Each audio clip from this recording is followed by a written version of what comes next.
各位同学，大家好，我是行动补习网高中数学专任老师，也是高雄地区林平数学林婷老师。那我们在今年有非常很好的一个成绩，在补习网里面或者在老师自己的班内，分别都有考到70几分，以及医学系、台大、外文、清大、电机等等相关的很好的科系。那接下来老师就一一分别介绍给我们的学员们一个一个认识。大家好，我是陈维宇。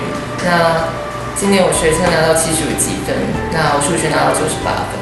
然后我从高一开始在林老师这边补习已经3年。老师在解题的时候会有一个叫做 key 的解题关键。那这个 key 刚写出来的时候，可能你会不知道它到底有什么作用。可是当解题解到某一个程度的时候，你会发现这个 key 其实就是题目的精要所在。那它是整个题目的关键。然后老师在解题的时候，也会同时写大概2到3种不一样解题的方法，然后比较每一种方法的优点跟缺点。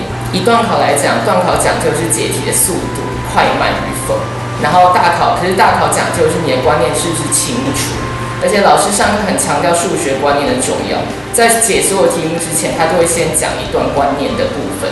那这个观念可以帮助你在做题目的时候，可以快速的切入题目的核心，就是不会看到一个可能你第一次看到题目就慌了手脚，然后不知道如何下手。我觉得这个在老师这边上课帮助是非常非常大的。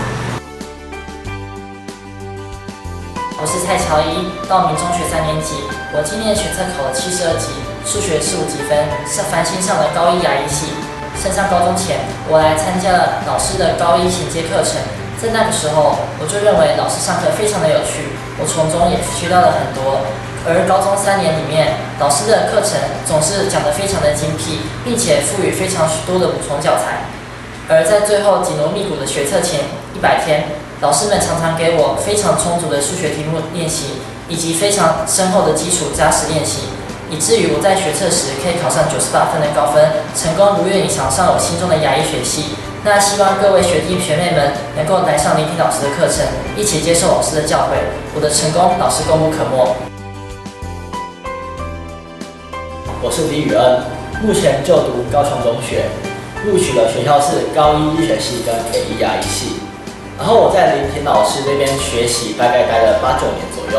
最让我欣赏的就是他重观念大于解题，这是目前很多高中学生所缺乏的想法。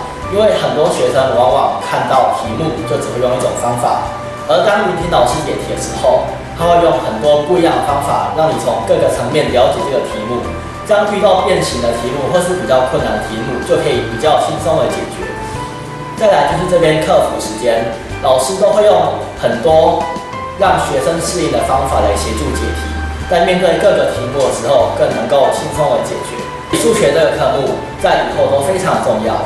而且在大学，不仅是微积分，还有线性代数，常常成为大学生的困扰。而我们在这边事先有基础的观念学习，就不会构成难题。请大家一定要来林婷数学行动补习网，赞！